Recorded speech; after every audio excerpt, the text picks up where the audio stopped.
Бүгүн силер менен биз максат багыныңкы сүйлөм тууралуу сөз кылмакчыбыз. Силер менен мугалим Раскелдиева Атыркүл Зарлыковна болмокчу. Максат багыныңкы сүйлөмдөрдүн катарындагы негизги орду бар. Негизги орунда турган максат багыныңкы сүйлөм. Мисалы, баш сүйлөмдөгү ойдун аткарыш максатын билдирген багыныңкы сүйлөм максат багыныңкы сүйлөм деп аталат. Сүрөттө көрүп тургандай мисал келтирсек. Мисалы, кыздар жакшынакай көрүнүү үчүн телефонду карап жатышты. Эмне максат менен телефонду карап жатышты? Жакшынакай көрүнүү үчүн деп койсок болот. Ал эми балдарга токтолсок, балдар марага баруу үчүн катуу чуркап бара жатышты. Эмне максат менен катуу чуркап баратат? Демек, марага баруу үчүн. Ошондой эле максат багыныңкы сүйлөмгө биздин анын мазмунуна карата ажыратышыбыз керек. Ошол эле учурда бизге жардамчылар катары грамматикалык формалар же болбосо мүчөлөр жардамга келет. Сын үчүн, бас үчүн, ыш үчүн, о үчүн, у үчүн деген мүчөлөрдүн жардамы менен дагы аныктап алсак болот экен. Мисалы, Айжаркын окууга барсын үчүн апасы даярдык көрө баштады. Эмне үчүн даярдык көрө баштады? Апасы даярдык көрө баштады окууга барсын үчүн. Максатын билдирип атат. Мын деп, са экен деп жана башка мүчөлөр дагы максат багыныңкы сүйлөмдү уюштурат. Нурсултан окууга кечикпесин деп, Алия эне эрте турган эле. Эмне максат менен эрте турду? Анткени демек окууга кечикпесин деп.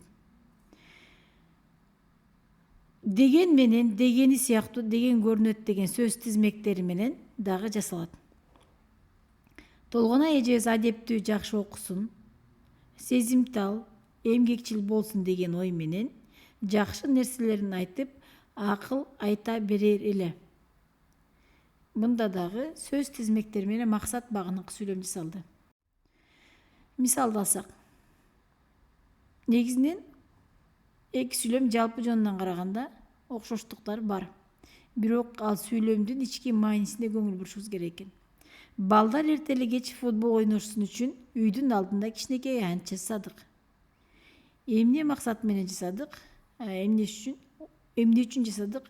Футбол ойношсун үчүн жасадык. Балдар эртели кеч футбол ойногон үчүн үйдүн алдында кичинекей аянтча жасадык.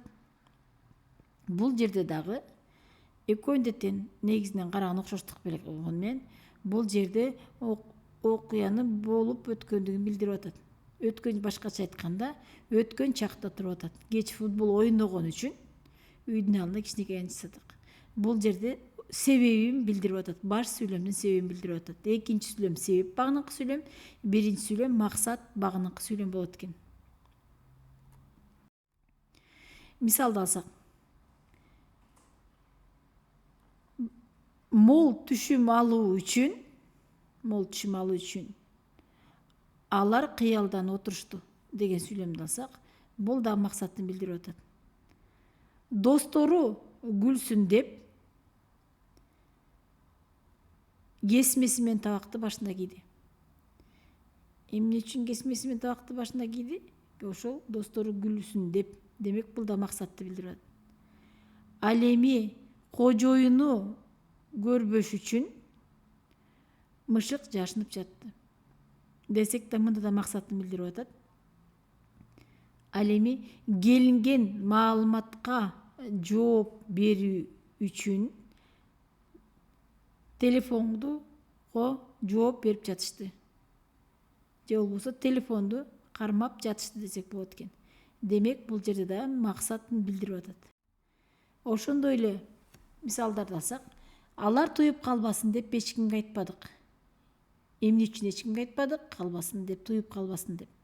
Кутман жоготкон дептерин тапмакчы болуп үйүнө барды да чачылган китеп текчесин издемей болду. Эмне үчүн үйүнө барды?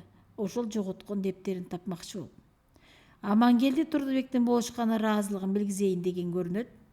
Киргенден чыкканга чейин далай ирет кайталап сүйлөдү. Мында да ушундай көрүнүш. Демек, мунун бардыгы максат багыныңкы сүйлөмгө мисал боло алат экен. Биз бүгүн силер менен максат багынын кызмет эмне экендигин, алар кайсы мүчөлөрдүн жардамы менен уюштурулгандыгын жана анын мазмуну тууралуу сөз кылдык.